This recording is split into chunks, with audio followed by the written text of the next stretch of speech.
Fascismo é destrutividade cega.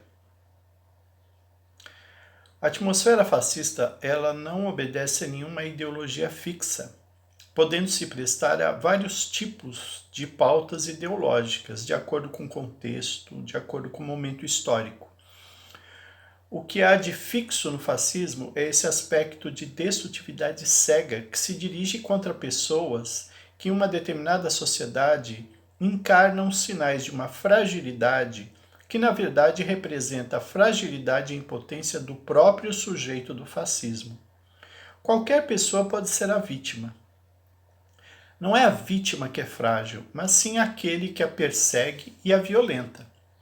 O fascista dirige sua fúria contra os setores que parecem ser os mais frágeis da sociedade, justamente para não enfrentar sua própria fragilidade emocional. O fascista é um ser profundamente frustrado, pois não consegue corresponder aos imperativos de sucesso, força, inteligência, prestígio e poder que fazem parte da constelação hegemônica de valores da sociedade de consumo.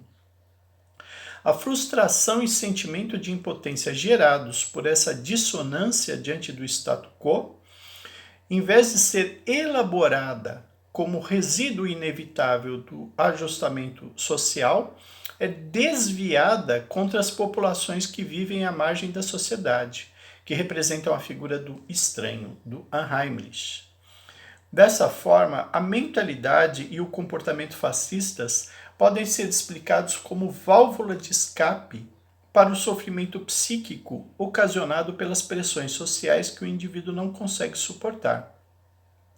Essa é justamente a explicação do Theodor Adorno, do filósofo alemão, que estudou o tema do fascismo, na confluência de conceitos da psicanálise freudiana, mais precisamente o conceito de mal-estar na civilização, e do método materialista dialético do marxismo. O fascismo é destrutividade cega porque pode se dirigir contra qualquer um. E essa é a compreensão extremamente lúcida do Adorno. Então o negro, o índio, o gay, a lésbica, o transexual, o travesti, o pervertido sexual, o nordestino, o cigano, o gordo, o morador de rua, o portador de deficiência, o intelectual, a mulher, o pobre e muitas vezes a combinação disso tudo. Além disso, embora o fascismo em geral seja associado a um perfil ideológico conservador, é importante compreender que o fascista não é conservador. Aliás, quem é realmente conservador não é fascista, pois quer conservar as estruturas da sociedade. É perfeitamente possível defender uma ideologia conservadora, defender as instituições sociais como propriedade privada, meritocracia, liberalismo econômico, sem ser fascista. Aquele que é o capitalista típico, o self-made man, o empreendedor, ele deseja a conservação e o progresso da sociedade para que ele possa ter público consumidor para seus produtos.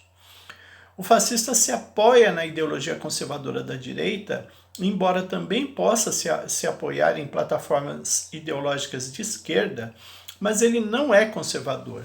Ele aspira à destruição de tudo o que for possível. O fascismo é a explosão das pulsões de morte em várias direções possíveis.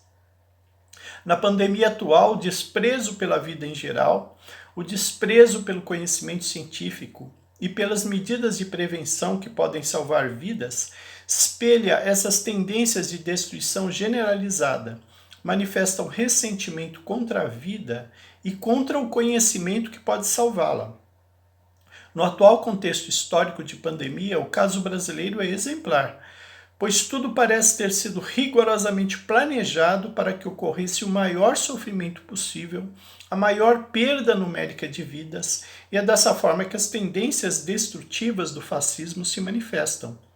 É preciso lembrar que quando Hitler se deu conta de que a guerra estava perdida, isso já estava claro em junho de 1944, ele direcionou todos os esforços possíveis, não mais para vencer a guerra, mas para eliminar o maior número possível de vidas humanas inocentes nos campos de concentração. Ainda em referência ao caso brasileiro, a síndrome fascista se volta contra tudo aquilo que é expressão da potência da vida. A vida das pessoas, principalmente das mais pobres e negras, a vida na universidade, a vida no mundo das artes, da MPB, do teatro, da literatura, da estética em geral, a vida no pensamento, na atividade intelectual e a vida na floresta amazônica, na Mata Atlântica e no mar. Lembremos-nos da demora em combater as manchas de óleo no oceano no início de 2019. O caráter flexível das vítimas do fascismo, que podem ser encarnadas por qualquer grupo social, de acordo com o contexto, exige que a origem de tanta destrutividade seja explicada por meio de um conceito que possa situar o fenômeno para além dos condicionamentos materiais. Dois conceitos filosóficos que satisfazem essa condição são o de ressentimento e o de vontade de potência, de Nietzsche, os dois conceitos. Ressentimento pode ser entendido como uma constelação de sentimentos de acusação e de vingança, configurando uma atmosfera emocional de envenenamento psicológico, fomentadora de comportamentos reativos.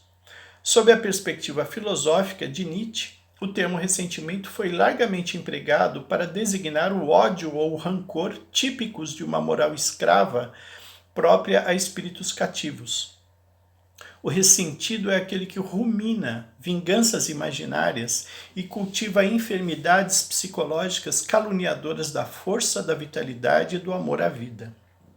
O conceito de vontade de potência de Nietzsche é o mais adequado para explicar qual é o objetivo último, a meta fundamental do fascismo, que é voltar-se contra a vontade de potência. Segundo Nietzsche, a vontade de potência é um impulso cego e insaciável que constitui a natureza orgânica e inorgânica. É a força que move todos os fenômenos da vida, desde os mais simples, como o eletromagnetismo, até os mais complexos, como os processos de reprodução celular, e também aqueles que regem a consciência humana. A vontade de potência expressa os fenômenos vitais da natureza, que em si mesmos são irredutíveis aos mecanismos dos processos químicos e biológicos. A vontade de potência é aquela força que está na natureza e que leva à expansão da vida em seus diversos aspectos.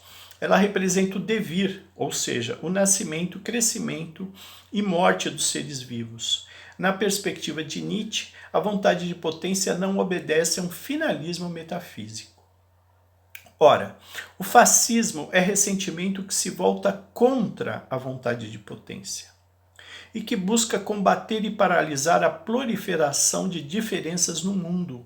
Essa é a leitura do filósofo francês Gilles Deleuze.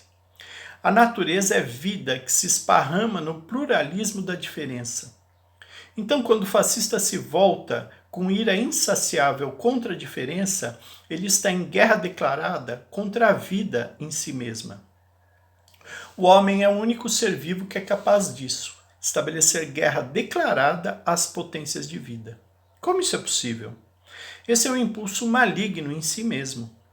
Como o espírito humano é capaz disso, de transformar toda a natureza, todos os humanos, em simples coisa?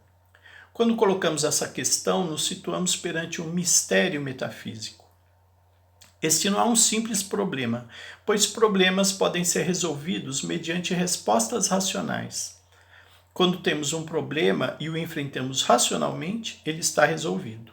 Com o mistério ocorre o contrário. Ao tentarmos resolvê-lo, ele se amplia. E é justamente essa ampliação que merece a nossa atenção e reflexão.